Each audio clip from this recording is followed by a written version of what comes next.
தேவன் நமக்கு பலனும் மரணமான கோட்டையுமானவர். தேவன் நம் பட்சத்தில் இருக்கும்போது நான் யாருக்கு அஞ்சுவேன் என்று தாவீது சொன்னது போல தேவன் நமக்கு அடைக்கலமாய் கோட்டையுமாய் மரணமாய் இருக்கிற தேவன். அவரை நன்றியால் துதித்து பாடுவோமாக. நன்றியால் துதிப்பார் என்ற பாவை நாம் பாடி கருங்கத்தை நாம் உயர்த்தி உயர்த்துவோம். துதிப்பார்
அபிஷேகத்தினால் நிறைக்கிறது.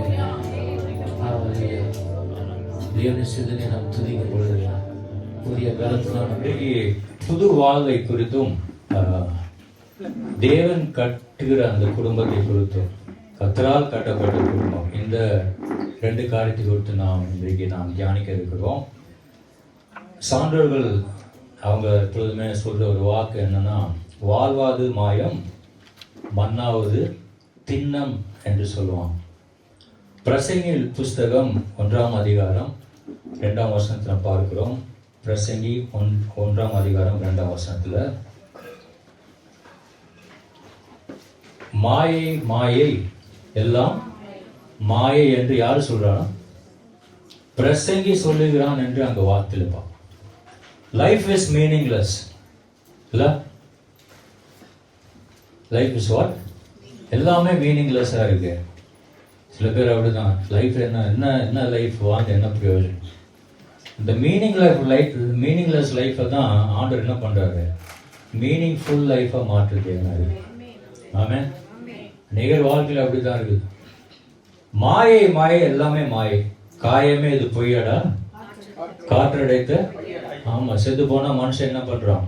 பலூன் மாதிரி, காற்றடைத்த பலூன் மாதிரி ஊதி போயிடுறான். பிரசங்கி இன்னொரு வசனம் இருக்கு, 2ஆம் அதிகாரம் 16 வசனத்தை படிங்க சிஸ்டர். பிரசங்கி 2:11. என் கைகள் செய்த சகல வேலைகளையும் நான் பட்ட எல்லா பிரயாசத்தையும் கண்ணோக்கி பார்த்தேன். இதோ எல்லா மாயையும் மனதுக்கு சஞ்சலமுமாய் இருந்தது. சூரியனுக்கு கீழே பலன் ஒன்றும் இல்லை. மனது சஞ்சலமுமாய் இருக்கிறது. எத்தனை பிரயாசப்படுறோம் இல்ல வாழ்க்கையில, எதையோ பிரயாசப்படுறோம். கல்யாணம் பண்றதுக்கு பிரயாசப்படுறோம், வீடு கட்டுறதுக்கு பிரயாசப்படுறோம், பணம் சேவிங்ஸ்ல போறதுக்கு என்ன செய்யறோம்? பிரயாசப்பட்டு வேலை பண்றோம், ஓடுறோம், அலைகிறோம். எவ்வளவுதான் பிரயாசப்பட்டு என்னத்தை சாதித்தாலும் எல்லாம் மாயமா இருக்கிறது. லைஃப் மீனிங்லெஸ்ஸா தானே இருக்கு. அநேகருக்கு பார்த்தீங்கன்னா எல்லாரும் தான் என்ன இல்லை, சமாதானம் இல்லை, சந்தோஷம் இல்லை, மன சஞ்சலமாவே இருக்குது. ஏதோ ஒன்று குத்திட்டே இருக்கு.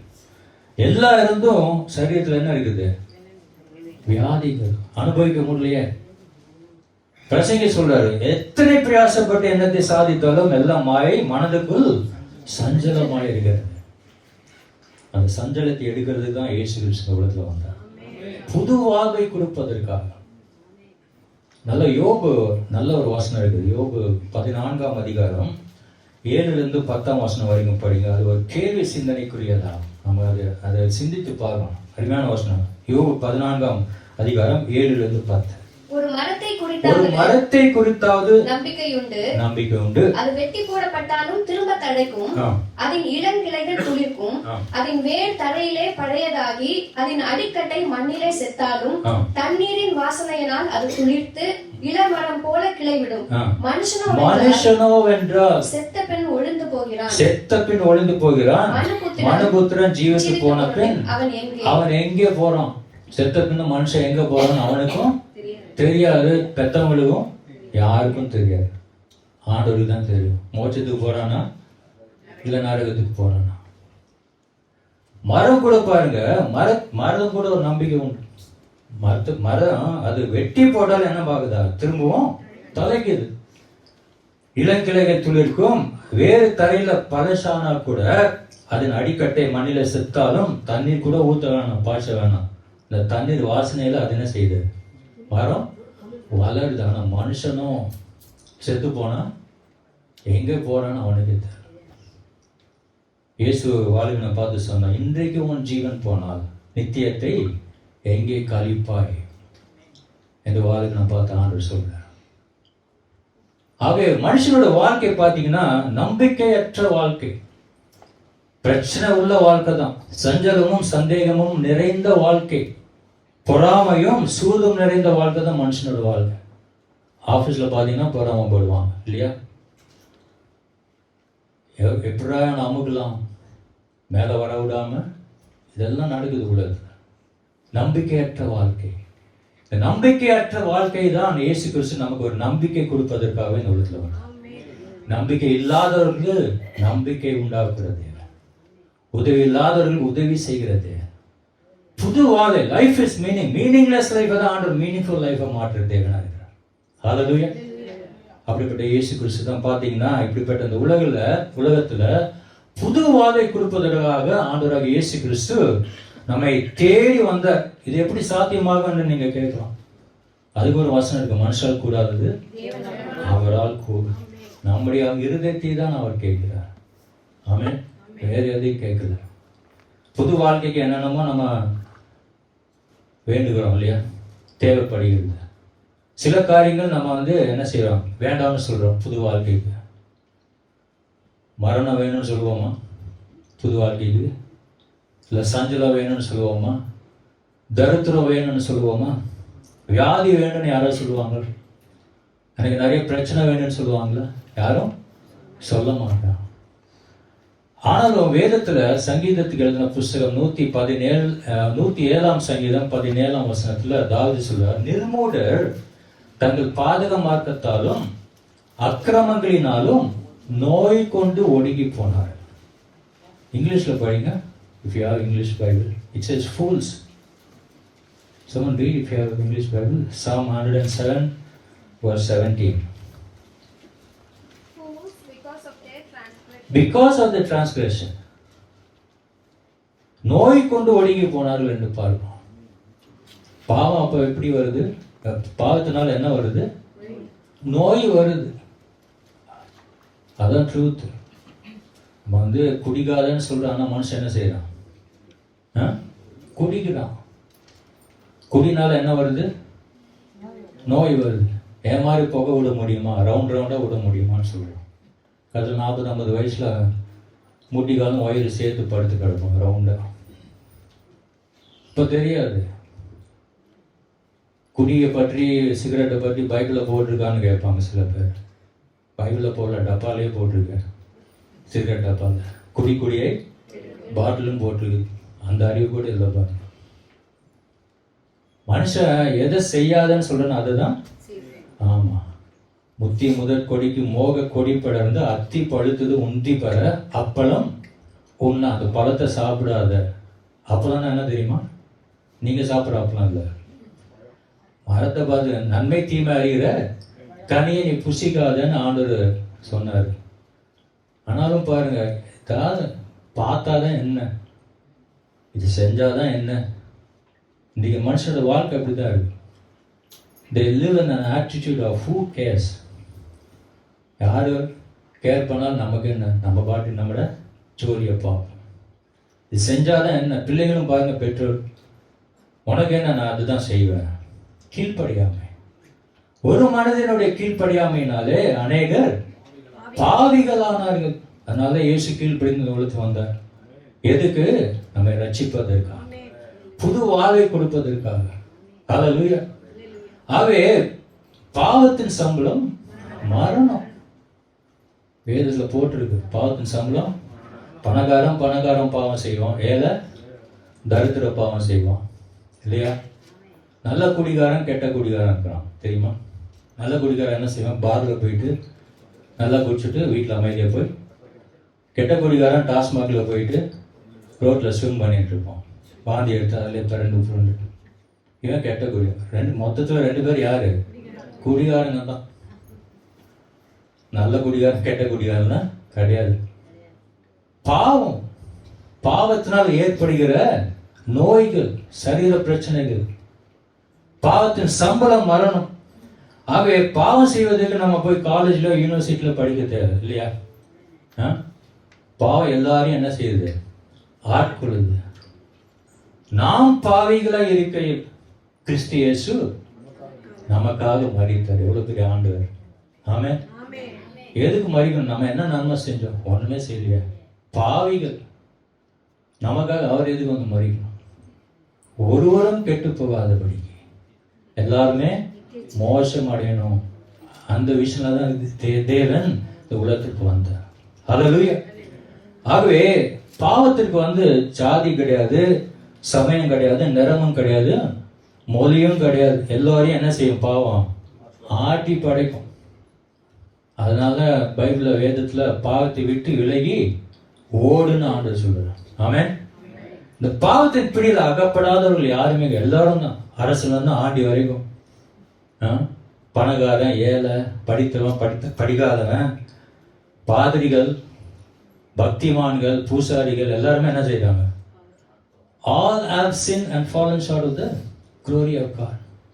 எல்லோரும் பாவம் செய்து தேவனுடைய மகிமை இழந்திருக்கிறார்கள். அதனாலதான் இன்னைக்கு மனுஷன் பார்த்தீங்கன்னா கடவுளை தேடி ஓடுறான் இல்லையா? எல்லா பாவம் பண்ணிட்டு எங்க போவான்? கடைசியில சாமி கும்பிடு, சர்ச்சுக்கு போவாங்க, போய் பாவம் மன்னிப்பு கேட்பாங்க. ஓடுறான், நடக்கிறான், மைல் தூரம், எவ்வளோ கிலோமீட்டர் நடந்து ஜோதி எங்காவது கிடைக்குமா? வெளிச்சம். கடல் கிட்ட போனால் நமக்கு என்ன கிடைக்கும்?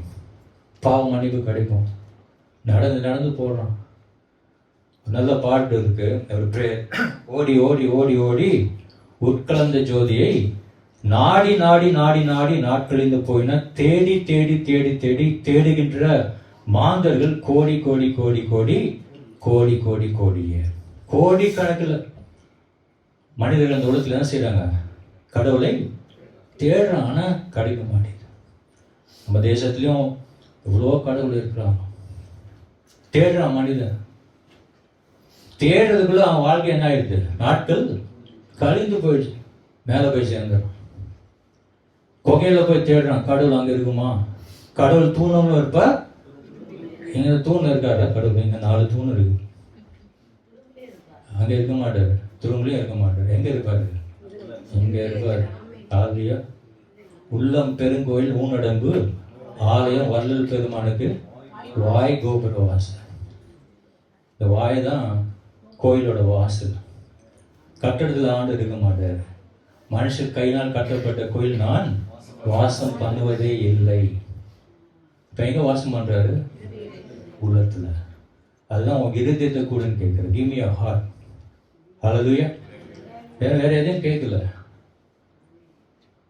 ஆகவே அங்க பாத்தீங்கன்னா பாவம் மனுஷன் தேடுறான். தேடி சர்ச்சில் போய் தேடுறான், குகையில தேடுறான், கடல்ல தேடுறான், ஆத்துல தேடுறான். ஆனால் எங்கேயுமே இல்லை. ஆனா தேவன் மனுஷனை தேடி வருகிறார். ஹல்லேலூயா. அவர்தான் உண்மையான கடவுள். நான் தேடி ஓடி வந்தேன்னு ஒரு பாட்டு பாடுறோம்ல, அவர் நம்மை தேடி ஓடி வருகிறார்.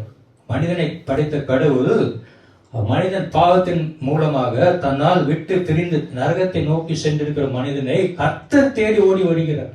ஹல்லேலூயா. எதுக்கு? ஒருவரும் கெட்டு போகாதபடிக்கு அவர் நம்மே வைத்த அந்த அன்பினால தேவன் அவ்வளவு அன்பு வச்சிருக்கிறார். இன்னுயிரைக்காக தன் உயிரை கொடுத்தது. ஹல்லேலூயா. அவர் தன்னுடைய உயிரையே கொடுத்தார், ரத்தத்தை சிந்தினார் என்று பார். அவர் தான் கருணாமூர்த்தி. அந்த ரட்சகரை தேடாமல் இன்னைக்கு ஏதோ ஒரு பக்தியில தன்னைத்தானே மனிதன் என்ன செய்யறான்? சமாதானம் பண்ணி கொள்கிறான். ஒரு பக்தி இருந்தா போதும், கும்புறதுக்கு ஒரு தெய்வம், போறதுக்கு ஒரு கோயில். அப்படி கிடையாது. உள்ள மாறுபட்டு ரட்சிப்பின் அனுபவம் இருக்கணும். பாவங்கள் கல்வி சுத்திகரிக்கப்பட வேண்டும். ஆமே. எத்தனையோ வழிகள் நீங்களாம் அறிஞ்சிருக்கலாம் இல்லையா? எல்லா மதத்துல என்ன செய்யறாங்க? ஏதோ ஒரு வழியை சொல்லி கொடுக்குறாங்க. ஆனா இயேசு சொல்றாரு, இறைவன் காட்டின அந்த அன்பின் வழியை நாம் அறிந்திருக்க வேண்டும். அதனால அவர் நமக்காக ரத்தத்தை சிந்தின தேவன். அன்பு கடவுள். காட் இஸ் லவ்னு சொல்றாங்க. God is love, love is God, ரெண்டும் ஒண்ணுதான். அன்பு கடவுள். திருமூலர் பாடின ஒரு பாடல், அன்பும் சிவமும் ரெண்டென்பர் அறிவிலார், அன்பே சிவம் என்று யாரும் அறிந்திலர், அன்பே சிவம் என்று யாரும் அறிந்த பின் அன்பே சிவம் என்று அமர்ந்திருப்பாரே. சிவம் என்று சொல்லும் போது கடவுள் பெயர் இல்லை, அன்பு சிவந்தது. ஆண்டவராகிய இயேசு கிறிஸ்து கல்வாரி சிலுவையிலே மரித்த பொழுது அவர் உச்சந்தலைந்து உள்ளங்கால் வரைக்கும் எப்படி காணப்பட்டாரா? சிவந்தோனாய் காணப்பட்டார். ரத்தம் என்ன கலரு? ஆமா, அதுதான் அன்பு சிவம். அன்பு சிவந்தது. தன் உயிரை அவர் கொடுத்ததுனால அந்த ரத்தம் சிந்தி சிவந்து காணப்பட்டார் கல்வாரி சிலுவையில. அன்பை பெருக்கி தன் ஆயுரை காக்க வந்த இன்ப பெருக்கி இறையே பராபரம் அன்பை பெருக்கினார் என்று பார்க்கிறோம். அதுதான் யோவான் 3:14 சொல்றாரு, for God so loved the world, தேவன் ஒரே பேரான குமாரனை விசுவாசிக்கிறவன் எவனோ அவன் கெட்டு போகாதபடிக்கு நித்திய ஜீவனை அடையும்படிக்கு எவ்வளவாய் சொல்ல மாட்டீங்க, தன்னையே கொடுத்தார். ஹல்லேலூயா. அவ்வளவாய் கொடுத்தார். அப்ப அவர் அன்பு பாருங்க. தன்னை தந்து என்னை தடுத்து ஆட்கொண்ட நின் கருணைக்கு என்னை தந்து என்ன பயன்? எந்தாய் பராபரமே. தன்னையே கொடுத்தது. ஆண்டு சொல்றாரு, நீ ஒண்ணு கொண்டு வர வேணாம், ரத்தத்தையும் எதையும் நீ சிந்த வேணாம், நீ உன்னை இருதயத்தை கொடுத்தான் என்று கேட்கிறார். ஆமென். அவர்கிட்ட எல்லாம் ஸ்பேர் பார்ட்ஸ் இருக்கு. எதை மோல்ட் பண்ணுமோ, எதை டைட் பண்ணுமோ ஆண்டு பண்ணி நம்ம முழு பாத்திரமாக வணைகிற தேவன் நினைக்கிறார். ஹல்லேலூயா. ஆகவே இப்படி பாவத்துல பிடியிலிருந்து நம்மை விடுவித்து அந்த மோட்சத்துக்கு கொண்டு போகும் வழி இயேசு கிறிஸ்து ஒருவராலே முடியும். ஆமென். அதனால இயேசு சொன்னா, நானே வழியும் சத்தியமும் ஜீவனமா இருக்கிறேன். அநேகர் பல மதத்துல இருந்து வந்திருக்கலாம். எங்க அப்பாவும் இந்து ஆசிரமத்தில் வளர்ந்தவர் தான். ஆனாலும் தேவனை அந்த சத்தியத்தை அறிந்தபடியால் அந்த சத்தியம் தான் அவரை விடுதலை ஆக்கினார். ஆமென். இயேசு சொல்றார், சத்தியத்தை அறிவீர்கள், சத்தியம் உங்களை விடுதலை ஆகும். அப்ப கோயிலாக இந்த மண்பாண்டமான அந்த சரீரத்தை நாம் பரிசுத்தமாக சுத்தமாக வைக்கும் பொழுதுதான் கடவுள் உள்ள வந்து என்ன செய்வார்? வாசமா இருப்பார். கட்டிடத்துல கிடையாது, தூண்ல கிடையாது. உள்ளம் பெருங்கோயில். கோயிலாத ஏதுடா, குளமாத ஏதுடா, கோயிலும் குளமும் உலாமரே, கோயிலும் மனத்துள்ளே குளமும் மனத்துள்ளே, ஆழ்வதும் அழிவதும் இல்லையே. எது கோயில்? சர்ச்சில் போய் 1000 சோத்திர பலி பண்ணிட்டா வாழ்க்கை மாறிடுமா? இல்லை நம்ம சுவாபம் மாறுமா? இல்லை தண்ணிக்குள்ள நின்று 7 கோடி மந்திரங்கள் சொன்ன எல்லாம் மாறிடுமா? எது மாறும்? உங்களுக்கு எல்லாம் தெரிஞ்ச கதை தான். ஒரு படகோட்டியும் ஒரு பண்டிதர் சொன்னார் படகு ஓட்டிக்கிட்ட, அக்கறையில் போய் என்னை கொண்டு போய் கொஞ்சம் விட்டுடு அப்படின்ட்டு. அப்போ பண்டிதர் படுகோட்டி பார்த்து கேட்டாராம், சரி நீ அர்த்தம் சாஸ்திரம் படிச்சிருக்கியா அப்படின்னு கேட்டாராம். அவர் சொன்னால் அதுக்கு அர்த்தமே எனக்கு தெரியாது சார். அப்போ வாழ்க்கையில் கால் பங்கு போயிடுச்சு அப்படின்னாராம். சரி அர்த்த சாஸ்திரம் தான் படிக்கல, ஞான சாஸ்திரம் படிச்சிருக்கியான்னு கேட்டாராம். அதுக்கெல்லாம் நீ ஞானமே கிடையாது சார், நான் ஒரு படகோட்டி. ஞான சாஸ்திரம் படிக்காதனால உனக்கு வாழ்க்கையில் பாதி பங்கு போயிடுச்சு. சரி 2 சாஸ்திரம் படிக்கல, கர்ம சாஸ்திரத்தினாவது படிச்சிருக்கியா? அந்த கர்மத்தை நான் கண்ணாலே பார்த்ததில்ல சார். அதையும் படிக்கிறதுனால வாழ்க்கையில 3/4 பங்கு போயிடுச்சு. 3/4 பங்கு போயிடுச்சுன்னா கையை தூக்குனாரு, துடுப்பு தண்ணியில போயிடுச்சு. 2 பேரும் துடுப்பு இல்லாம நடு ஆற்றுல போயிட்டு தண்ணி வேற ஸ்பீடா வருது. இவர் கடைசியில் படகோட்டி பண்டிதரை பார்த்து கேட்டாராம், நீச்சல் சாஸ்திரம் தெரியுமா? படிச்சவன் என்ன ஆயிட்டான்? தண்ணியோட போயிட்டான். படிக்காதவன் நிறைய படிச்சதுனால நம்ம எதுவுமே சாதிக்க முடியாது. அது தெரியுங்களா உங்களுக்கு? அதான் இயேசு சொன்னார், முதல்ல சத்தியத்தை அறிந்துக்கோ. சத்தியம்தான். ஆமாம், நோ த ட்ரூத், அந்த truth only will set you free. வேற எதுவுமே கிடையாது. ஆமென். ஆகவே இப்படிப்பட்ட அந்த மோட்ச வழியை புது வாழ்வை கொடுப்பதற்காகவே கர்த்தர் நம்ம தேர்ந்தெடுத்திருக்கிறார். இங்கெல்லாம் நம்ம ஆக்சிடென்ட்டை வரல. இன்னைக்கு இது ஒரு நோக்கத்தோடு கர்த்தர் அழைத்திருக்கிறார். அந்த நோக்கத்தை உங்க வாழ்க்கையில நிச்சயமாக தேவன் நிறைவேற்றுவார். ஆமென். அவர் வல்லவர், கைவிடவே மாட்டார். எத்தனை கஷ்டங்கள் இருந்தாலும் நாங்களாம் சாட்சி சொன்னா நிறைய சொல்லணும். அவ்வளோ மிரக்கல்ஸ், அவ்வளோ அதிசயத்தை கர்த்தர் என்ன பண்ணியிருக்காரு, வாழ்க்கையில கொடுத்திருக்கிறார். ஆமென். 127ஆம் சங்கீதத்தை நாம் படித்து எடுப்போமாக. 127ஆம் சங்கீதம் 1ஆம் வசனம். கர்த்தர் வீட்டை கட்டாராகில் அதை கட்டுகிறவர்களின் பிரயாசம் விருதா. கர்த்தர் நகரத்தை காவாராகில் காவலாளர் விழித்திருக்கிறது விருதா. குடும்பத்தை கர்த்தர் கட்டுகிறார். எத்தனை பேர் விசுவாசிங்க? உங்கள் குடும்பம் ஆவிக்குரிய நிலையில் கட்டப்பட வேண்டும். வீடு கட்டும்போது எப்படி கட்டுறோம்?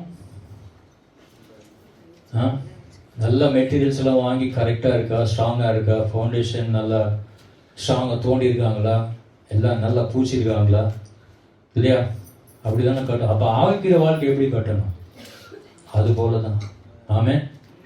கர்த்தர் கட்டுகிற குடும்பம், உங்கள் குடும்பம் ஆவிக்குரிய நிலையில் கட்டப்பட வேண்டும். குடும்பம் என்று சொல்லும் பொழுது கணவன், மனைவி, பிள்ளைகள் ஆவிக்குரிய நிலையில கட்டப்பட வேண்டும். பிள்ளைகள் ஒரு சர்ச்சு, மனைவி ஒரு சர்ச்சு, கணவன் ஒரு சர்ச்சுன்னு போகாம எல்லாரும் ஐக்கியத்தோடு, ஆமென், ஒரே ஐக்கியமாக ஒரே இடத்துல தேவனை தொழுது கொள்ள வேண்டும், கட்டப்பட வேண்டும். ஆவிக்குரிய வாழ்க்கையில கர்த்தர் வீட்டை கட்டாராகில் கட்டுண்டவன் பிரயாசம் விருதா போயிடும். அப்ப இயேசு கிறிஸ்துவே நமது குடும்பத்தின் அஸ்திபாரமா இருக்கிறார். ஹல்லேலூயா. சொல்ல மாட்டீங்க, தூங்கிட்டீங்களா? 1 கொரிந்தியர் 3ஆம் அதிகாரம் 11ஆம் வசனம். 1 கொரிந்தியர் 3:11. போடப்பட்டிருக்கிற அஸ்திபாரமாகிய இயேசு கிறிஸ்துவை அல்லாமல் வேறே அஸ்திபாரத்தை போட ஒருவனாலும் கூடாது. அப்ப அஸ்திபாரமாகிய இயேசுவின் மேல என்ன செய்யணுமா? நாம் வாழ்க்கை அவருடைய வார்த்தையின் மேல. His word is a living word, ஜீவனுள்ள வார்த்தை.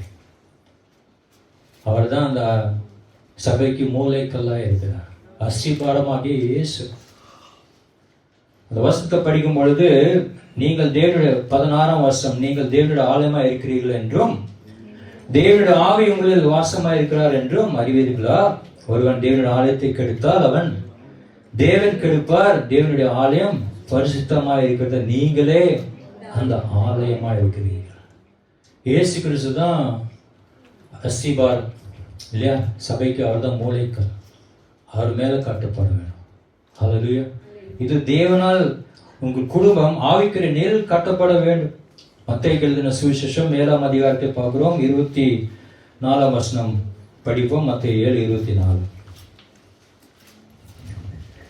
ஆகையால் நான் சொல்லிய இந்த வார்த்தைகளை கேட்டு இவைகளின்படி செய்கிறவன் எவனோ அவனை கன்மலையின் மேல் தன் வீட்டை கட்டின புத்தியுள்ள மனுஷனுக்கு ஒப்பிடுவேன். இவைகளின்படி செய்கிறவன் எவனோ அவன் கன்மலையின் மேல் தன் வீட்டை கட்டின. அப்ப இயேசுவின் மேல் நம்ம குடும்பத்தை, நம்முடைய வாழ்க்கை கட்டும் பொழுது நம்ம எல்லாம் எப்படி இருக்கிறோம்? புத்தியுள்ள மனுஷர்களாக. பெருமழை சுழிந்தாலும், பிரச்சனை வந்தாலும் சரி, பாடுகள் வந்தாலும் சரி, எத்தனையோ பெருங்காற்றுள்ள ப்ராப்ளம்ஸ் வந்தாலும் சரி, அந்த வீட்டின் மேல் மோதியும் அது விழாவில்லை. ஏனென்றால் அது கண்மையின் மேல் அஸ்திபாரம் போட்டு ஒரு ஆமென் சொல்லலாமா? அவர் மேல் நம்ம அஸ்திபாரம். We should lay a strong foundation in the word of God in Christ Jesus. Hallelujah. அப்ப எத்தனை பிரச்சனை வந்தாலும் நம்ம எப்படி இருப்போம்? நம்மளோட ஃபெய்த் எப்படி இருக்கும்? சொல்லுங்க. ஸ்ட்ராங்கா இருக்கும். ஆமென். அடுத்த வசனம் படிக்கிறோம். நான் சொல்லிய இந்த வார்த்தைகளை கேட்டு இவைகளின்படி செய்கிறவன் எவனோ அவன் தன் வீட்டை மணலின் மேல் கட்டின புத்தி இல்லாத மனுஷனுக்கு ஒப்பிடப்படுவான். அப்படி கட்டாட்டி அவன் எப்படி இருக்கான்? He is a foolish man who built the house on the sand. மணல் மேல் வீடு கட்டின புத்தி இல்லாத. ஆகவே நம்முடைய குடும்பம், இயேசு கிறிஸ்துவே நமது குடும்பத்தின் அஸ்திபாரமாக இருக்க வேண்டும். அவர்தான் நம்முடைய இல்லத்தின் தலைவர். ஆமென். கர்த்தரின் இயேசு என் இல்லத்தின் தலைவர்னு சில போர்டெல்லாம் போட்டிருப்பாங்க வீட்டில், பார்த்துருக்கீங்களா? அவர் தான் என் தலைவர். ஆனால் நாங்கள் உள்ளுக்குள்ள நாங்கள் சண்டை போடுவோம், உடைப்போம், பாத்திரம் பறக்கும். அவர் நாமத்தில் சண்டை போட்டு கொடுப்போம். இதெல்லாம் இருக்கக்கூடாது. இயேசுவின் குடும்பம் எப்படி இருக்கணும்னா ஆவிக்குரிய நிலையில கட்டப்பட வேண்டும். ஹல்லேலூயா. 1 பேதுரு 2 அதிகாரம் 5 வசனம். 1 பேதுரு 2:5. ஜீவனுள்ள கற்களை போல் ஆவிக்கேற்ற மாளிகையாகவும் இயேசு கிறிஸ்து மூலமாய் தேவனுக்கு பிரியமான ஆவிக்கேற்ற பலிகளை செலுத்தும்படிக்கு பரிசுத்த ஆசாரிய கூட்டமாகவும் கட்டப்பட்டு வருகிறீர்கள். அந்தபடியே இதோ தெரிந்து கொள்ளப்பட்டதும் விலையேற பெற்றதுமாயிருக்கிற மூலைக்கல்லில் சீயோனில் வைக்கிறேன். அதன் மேல் விசுவாசமாய் இருக்கிறவன் கெட்டு போவதில்லை என்று என் வேதத்திலே அதன் மேல் விசுவாசமாய் இருக்கிறவன் வெட்கப்படுவதில்லை என்று வேதத்திலே சொல்லி இருக்கிறது. அருமையான வசனம். மூலைக்கல் யாரு? இயேசு கிறிஸ்து. அவர் சீயோனில் வைக்கிறேன். அப்புறம் இயேசு கிறிஸ்து மேல் அதன் மேல் விசுவாசமா இருக்கிறவன் ராமன் சொல்லலாம் வெட்கப்படுவதில்லை என்று வேதத்தில் சொல்லி இருக்கிறது. We should lay our foundation in Christ Jesus. ஆமென். அப்படி நம்ம கட்டும் பொழுது நிச்சயமாக அந்த குடும்பம் ஆசீர்வதிக்கப்பட்ட குடும்பமாக இருக்கும். ஆகவே நம்ம சிந்திக்கணும், எதில் கட்டுறோம்? யாரை நம்புறோம்? மனுஷனை நம்புறோமா இல்லை ஆண்டவரை நம்புறோமா? மனுஷன் நம்பினா வீணாதான் போவீங்க. யாரை நம்பணும்? தேவன் மாத்திரம் நம்பணும். அவர் ஒருவர் தான் நம்ம கைவிடாதவர். ஆமென். கர்த்தர் நல்லவர். அடுத்தது பார்க்கிறோம் 2 சாமுவேல் எழுதின 2 Samuel chapter 7 7 அதிகாரம் 27 29.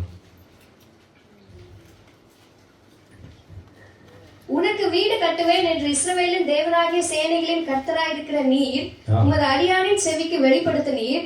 ஆகையால் உம்மை நோக்கி இந்த விண்ணப்பத்தை செய்ய உமது அடியானுக்கு மன தைரியம் கிடைத்தது. இப்போதும் கர்த்தராகிய ஆண்டவரே, நீரே தேவன், உம்முடைய வார்த்தைகள் சத்தியம். தேவரீர் உமது அடியானுக்கு இந்த நல் விசேஷங்களை வாக்குத்தத்தம் பண்ணினீர். இப்போதும் உமது அடியானின் வீடு என்றைக்கும் உமக்கு முன்பாக இருக்கும்படி அதை ஆசீர்வதித்தருளும். கர்த்தரான ஆண்டவராகிய தேவரீர் அதை சொன்னீர். உம்முடைய ஆசீர்வாதத்தினாலே உமது அடியானின் வீடு என்றைக்கும் ஆசீர்வதிக்கப்பட்டிருப்பதாக என்றான். ஹல்லேலூயா. உனக்கு வீடு கட்டுவேன் என்று இஸ்ரவேலின் தேவனாகிய சேனைகள் சொல்லுகிறார். வீடு கட்டுவேன்னா கர்த்தர் நமக்கு வீடு கட்டி கொடுப்பான்னு நினைக்காதீங்க. அவெல்லாம் ஒன்றும் கட்டி கொடுக்க மாட்டாரு. நீங்களா கட்டிக்கணும். பணம் இருந்தால் கட்டணும் விசுவாசத்தோடு. ஹல்லேலூயா. குடும்ப ஆசீர்வாதம். நமது குடும்பத்தை கட்டி எழுப்ப தேவன் வாக்கு பண்ணியிருக்கிறார். அதுதான் அந்த வசனத்தின் பொருள் என்ன? கர்த்தர் நமது குடும்பத்தின் மீது அக்கறை உள்ளவராய் இருக்கிறார் அர்த்தம். Hallelujah. He's always mindful of our family, mindful of our lives. அக்கறை உள்ள தேவன். ஆகவே மனித ஆலோசனையால் கட்டப்படும் குடும்பம் நிச்சயமாக என்ன ஆகும்? குழப்பங்கள் தான் வரும் குடும்பத்தில். நிறைய ஐடியாலாம் சொல்லுவாங்க, பார்த்துருக்கீங்களா? இப்படி செய், அப்படி செய், அது செய். கடைசியில் கன்ஃபியூஸ் ஆகி குழப்பங்களை சீரழிஞ்சிடும். நமது வீட்டின் இயேசு கிறிஸ்துவின் ரத்தம் தெளிக்கப்பட வேண்டும். சொல்லலாம். எதுக்கு ரத்தம் தெளிக்கப்படணும்? சங்கார தூதன் நம்மை தொட முடியாது. ஆமென். ரத்தம் தெளிக்கப்படணும்னு சொல்லும்போது நிஜ ரத்தம் நினைச்சுக்காதீங்க. உங்க வீட்டில் எப்பொழுதுமே தேவனுடைய வார்த்தை துணித்து கொண்டு இருக்க வேண்டும். சங்கீதக்காரன் சொல்றான், நீதிமான்கள் கூடாரத்துல ரட்சிப்பின் கம்பீர சத்தம். என்ன சத்தம் இருக்குது உங்க வீட்டுல? நிஜமா இருக்கா? தேவனுடைய ஜெபம், பிரேயர். குடும்ப ஜெபம் இல்லாத வீடு கூரையே இல்லாத வீடு. இத்தனை பேர் குடும்ப ஜெபம் செய்றீங்க. குடும்ப ஜெபம் பிள்ளைகளோடு சேர்ந்து ஜெபிச்சு பாருங்க, நீங்க ஒரு வித்தியாசத்தை பார்ப்பீர்கள். ஆமென். கர்த்தர் பெரிய காரியங்களை செய்வார். நீதிமான்களுடைய ஜெபம், கிறிஸ்தவ குடும்பத்தின் வீடு எப்படி இருக்கணும்னா ஆனந்த சத்தம் துணித்து கொண்டே இருக்கணும். வேத வசனம், ஜெபம், பாடல்கள் போன்ற அதுக்குன்னு 20 நாள் நேரம் இதே செய்யணும்னு சொல்லலை. வேலைகள்லாம் இருக்கும். ஆனால் என்ன செய்யணும்? வேதம் சொல்லுது, கர்த்தராகிய இயேசு கிறிஸ்து ரத்தம் நம் குடும்பத்துல தெளிக்கப்பட வேண்டும். எதுக்கு? அப்பதான் வாதையின் கூடாரத்தை அணுகாது. சங்கீதம் 91 சங்கீதத்துல பார்க்கிறோம், வாதை, நோய், துன்பம் எதுவுமே அணுகாது. ஏன்னா இயேசு ரத்தம் ஜெயம். ஹல்லேலூயா. There is power in the name of the Lord Jesus Christ. கர்த்தர் கட்டி எழுப்பும் குடும்பத்தில் பாதுகாப்பும் ஆசீர்வாதமும் இருக்கும். எவ்வளவு பெரிய விசுவாசிங்க. அப்படிப்பட்ட குடும்பம் கர்த்தர் பார்க்கிறார். ஆகவே அந்த வசனத்துல படிச்சது, நம் குடும்பத்தை கட்டி எழுப்ப தேவன் வாக்கு பண்ணி இருக்கிறார். கைவிடவே மாட்டார். அக்கறை உள்ளவராக இருக்கிறார். கடைசியாக நம்ம பார்க்கிறோம், உபாகமம் எழுதின புஸ்தகம் 28ஆம் அதிகாரம் அந்த 1-14 வசனம் வரைக்கும் நம்ம பார்க்கும் பொழுது அந்த வசனத்துல தேவனால் ஆசீர்வதிக்கப்பட்ட வீடு. ஆமென். கர்த்தருக்கு கீழ்ப்படியும் குடும்பத்தில் சகலமும் ஆசீர்வதிக்கப்படும். எத்தனை பேர் விசுவாசிக்கிறீங்க? கர்த்தருக்கு கீழ்ப்படியும் பொழுது பலிகளை பார்க்கலாம் கீழ்ப்படிதல் தான் ரொம்ப முக்கியம். Many don't obey. அட்வைஸ் கொடுத்தா யாருக்கு பிடிக்கும் அட்வைஸ்? எனக்கு மாத்திரம் பிடிக்கும். கை தூக்கி யாருக்குமே பிடிக்க மாட்டேங்குது. கீழ்ப்படிதல் ரொம்ப முக்கியம். பெற்றோருக்கு என்ன செய்யணும்? பிள்ளைகள் கீழ்ப்படியணும். சபைக்கு கீழ்ப்படியணும். அதுக்கு மேலாக தேவனுக்கு கீழ்ப்படியணும். கர்த்தருக்கு பயந்து அவர் வழியில் நடக்கிற மனுஷன் பாக்கியவான். கர்த்தருக்கு பயப்பட பயம் என்னது? தீமை, பாவத்தை விட்டு விழுவதே கர்த்தருக்கு பயப்பட பயம். ஆமென். அதுதான் கர்த்தருக்கு பயப்பட பயம். சும்மா நம்ம முக்காடு போட்டு அப்படி பயந்துட்டு உள்ள வந்துட்டு போயிட்டு இருக்க, அது பயம் இல்லை. இல்லை நம்ம போயிட்டு சாமி கும்பிட்டு அப்படி, அது பயம் கிடையாது. கர்த்தருக்கு பயப்படுற பயம் பாவத்தை விட்டு விலகி ஓடுவது. அதுதான் கடவுளுக்கு பயப்படுற பயம். ஆகவே அந்த தேவனால் ஆசீர்வதிக்கப்பட்ட வீடு, கர்த்தருக்கு கீழ்ப்படியும் குடும்பத்தில் சகலமும் ஆசீர்வாதமா இருக்கும். என்னென்ன ஆசீர்வாதம்? தேவனுடைய வசனத்தின்படி நடக்கும் குடும்பம் ஆசீர்வதிக்கப்படும். முதலாவது ஹல்லேலூயா. தேவனுடைய வசனத்தின்படி நடக்கணும். வசனத்தை கேட்கிறோம், கேட்டுட்டு என்ன செய்யறோம்? வெளியே போய் பிரியாணி சாப்பிடணும்னா எல்லாம் மறந்துடுறோம் இல்லையா? போய் வீட்டில் போய் என்ன செய்யணும்? தியானிக்கணும். அதுக்கு தான் நோட்ஸ் எழுதுறோம்ல. எவ்வளோ பேர் பைபிள் கொண்டு வந்துருக்கீங்க? If you not brought the Bible, new commerce நான் சொல்லலை, கிறிஸ்தவர்களுக்கு சொல்கிறேன். If you didn't bring Bible, shame on you. You have to bring Bible. Amen. தேவன் அதை பார்க்கிறார். தேவனுடைய வசனத்தின்படி நடக்கணும். அதை வார்த்தையை கேட்டு அதன்படி செயல்படுறவன் தான் கிறிஸ்தவன். அதெல்லாம் அவன் கிறிஸ்தவனே கிடையாது. பேர் கிறிஸ்தவன் தான். கழுத்துல சிலுவை போடணும்னா கிறிஸ்தவன் ஆகிட முடியுமா? கோயில் வரவனா கிறிஸ்தவன் ஆகிட முடியுமா? முடியாது. அவருடைய வசனத்தின்படி கேட்டு அந்த வழியில நடக்கிற மனுஷன் தான் உத்தமன் என்று நாம் பார்க்கிறோம். ஆமென். தேவனுடைய வசனத்தின்படி நடக்கும் குடும்பம் ஆசீர்வதிக்கப்படும். அப்ப அந்த குடும்ப தலைவர் எங்கிருந்தாலும் ஆசீர்வதிக்கப்பட்டிருப்பார். ஹல்லேலூயா சொல்லாமா? எல்லாம் உபாகமம் 28ஆம் அதிகாரத்துல ஆசீர்வாதத்தை கொடுக்கிற தேவன். குடும்பங்கள் எப்படி ஆசீர்வதிக்கப்படும் என்பதை அந்த சாப்டர்ல நம்ம பார்க்கிறோம். 4ஆம் வசனத்தை பார்க்கிறோம். பிள்ளைகள் ஆசீர்வதிக்கப்பட்டிருப்பார்கள், அவர்கள் கையிட்டு செய்கிற எல்லா பிரயாசத்தையும் கர்த்தர் ஆசீர்வதிப்பார். வீட்டில் உள்ள பொருட்கள் மேல் தேவ ஆசீர்வாதம் தங்கும். பிரயாணங்களுக்கு கர்த்தர் ஆசீர்வதிப்பார். உனக்கு விரோதமாக எழும்பும் எந்த சத்துருக்கள் எல்லாருமே ஓடி போவார்கள். எவ்வளவு ஆசீர்வாதத்தை கொடுக்கிறார். நம்ம கைவிட்டு செய்யற எல்லா தொழிலும் கர்த்தர் ஆசீர்வதிக்கிற தேவனா இருக்கிறார். ஹல்லேலூயா. இப்படி நாம் அந்த குடும்பத்தை நாம் கட்டும் பொழுது கிறிஸ்துவுக்காக குடும்பத்தை கர்த்தர் நிச்சயமாக கட்டுகிறார். ஹல்லேலூயா. உங்கள் குடும்பம் ஆவிக்குரிய நிலையில கட்டப்படும் பொழுதுதான் இப்படிப்பட்ட ஆசீர்வாதங்கள் வந்து சேரும். ஆமென். இன்றைக்கு நம்ம சிந்திப்போமாக, நம்முடைய வாழ்க்கையை ஒப்பு கொடுப்போம். கர்த்தர் நிச்சயமாகவே எல்லோருமே ஆசீர்வதிப்பார். நம்ம எல்லோரும் எழுந்து நின்று ஒரு விஷயம் நாம் ஜெபிப்போமாக.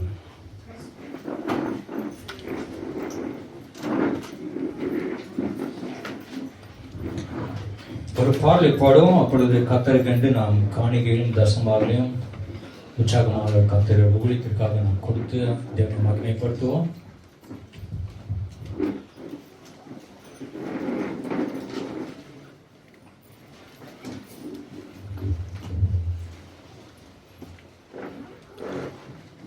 போற்றுவோம் தேவனை.